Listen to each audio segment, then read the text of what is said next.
Сәлеметсіңдер ме оқушыларым? Қазақ тілі сабағы 3-ші сынып. Күнделікті сабақтарды үзбей жіберіп алмас үшін каналға міндетті түрде тіркеліп алыңыздар. Бүгінгі 65-ші сабағымыздың тақырыбы сөз таптары деп аталады. Бірінші жаттығу. Тақырыбын оқып, мәтін мазмұнын болжа, мәтінді тыңда. Тақырыбы өнер, негізі мәтін мазмұны өнер туралы болу керек.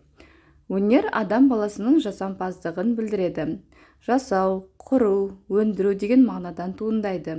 Оның мақсаты адам өмірін, қоршаған ортаны көркемдік тұрғыдан игеру. Өнердің сөз өнері, музыка, мүсін, кескіндеме, би, театр, сәулет өнері дейтін түрлері бар. Бұл мәтін қазақ мәдениеті энциклопедиялық анықтамалығынан алынған. Енді тапсырмаларға назар аударайық. Оқыған мәтініміз не туралы?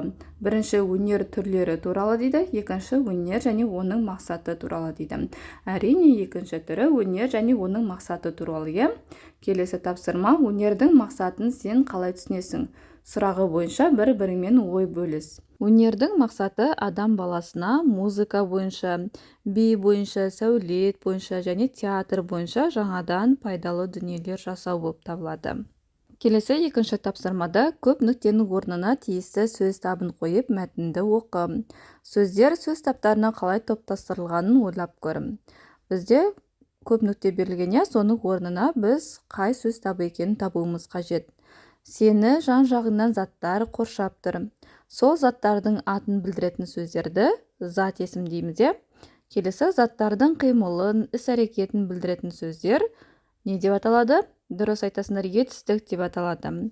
Келесі үшінші: заттар әр алуан белгілерге, яғни түрі, түсі, сапасы, санына ие. Мұндай белгілер сын есім және сан есім арқылы айтылады. Енді қарамен жазылған сөздер арқылы мәтіннің мәнін түсінуге бола. Олар осы мәтіннің тірек сөздері болып тұрғанын дәлелде. Түсінуге болады. Заттардың атауын, қимылын, іс-әрекетін, түр-түсі, сапасы және санын білдіретін сөздер арқылы мәтіннің қай сөз таптары туралы екенін білуге болады. Мысалы, зат есім дегеніміз, зат деп тұр, біздің жан-жағымызда қоршаған заттар болады. Мысалы, есік, парта, тақта, қалам, кітап деген осылардың барлығы зат, сондықтан бұл зат есім деп аталады. Ал қимыл, іс-әрекеттерді білдіретін бұл етістік, яғни біздің қимылымыз, жүгіру, жүру, жазу деген біздің іс-қимылымызға жатады. Сондықтан бұл етістікті білдіреді. Сын есім мен сан есімді де атауына байланысты табуға болады. Сын есім дегеніміз заттың сынын білдіреді, яғни түсін білдіреді. Мысалы, киімнің түсі ақ десек, бұл сынын білдіреді. Ал сан есім дегеніміз бізде сандарды білдіреді. Неше кітап бар, неше қалам, неше оқушы деген кезде неше деген бұл санын білдіріп тұр. Сөз таптарын айтқан кезде олардың атауларымен анықтауға болады. Келесі тапсырма: мақалды жатқа көркем жаз дейді. Ақыл көпке жеткізеді, өнер көкке жеткізеді. Енді төмендегі тапсырмасына назар аударайық. Сөздердің қай сөз табына жататынын анықта. Қандай белгілеріне қарап анықтағанды жұбымен бөліс. Ақыл бұл зат есім, көпке жеткізеді. Жеткізеді бұл етістікке жатады. Келесі өнер деген бұл зат есімге жатады. Көкке жеткізеді, жеткізеді деген етістікке жатады. Енді бұның қай сөз табына жататынын мынадай сұрақтар қою арқылы анықтаймыз. Ақыл, өнер деген бұл заттың атын білдіріп тұр. Және не деген сұраққа жауап береді. Сондықтан да не деген сұрақ қою арқылы біз заттың атын білдіретін зат есімге жататынын білеміз. Келесі жеткізеді. Бұл қимылды білдіреді. Яғни оны қалай анықтаймыз? Не істеді деген сұрақ қою арқылы бұл қимылды білдіріп тұр. Сондықтан етістік сөз табына жатады. Әрі қарай жалғастырамыз. 4-ші жаттығуда әр сөз табы туралы білетініңді айт. Яғни зат есім нені білдіреді, қандай сұрақтарға жауап береді. Дәл сондай етістіктер нені білдіреді, қандай сұрақтарға жауап береді. Сын есім, сан есім нені білдіреді, қандай сұрақтарға жауап береді. Зат есім заттың атын білдіріп, кім, не деген сұрақтарға жауап береді. Етістік, қимыл, іс-әрекетті білдіріп, не істеді, қайтты деген сұрақтарға жауап береді. Ал сын есім заттың сынын, сапасын білдіріп, қандай, қай деген сұрақтарға жауап береді.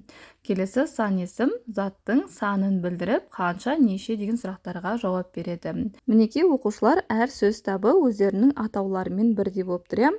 Заттың атын білдіреді зат есім.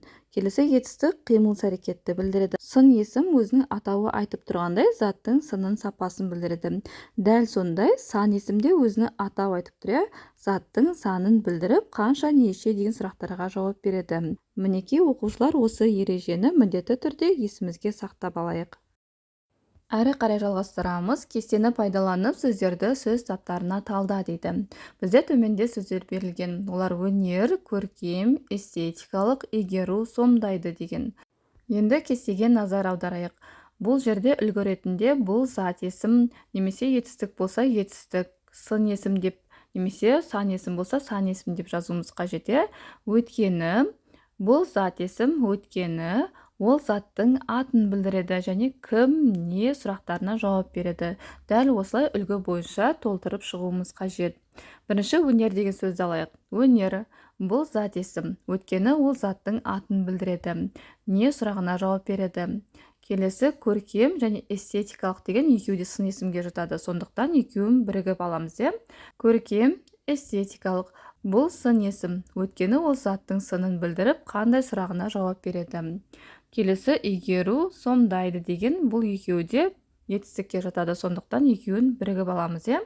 Игеру, сомдайды. Бұл етістік, өйткені ол заттың қимылын, іс-әрекетін білдіріп, не істеді сұрағына жауап береді. Мінекей оқушылар үлгіге қарап берілген сөздерді сөз таптарына талдап шықтық. Ал енді оқушылар, бүгінге берілген сабағымыз аяқталды. Егер де сабақ ұнаған болса, каналға міндетті түрде тіркеліп, лайк басуды ұмытпаңдар.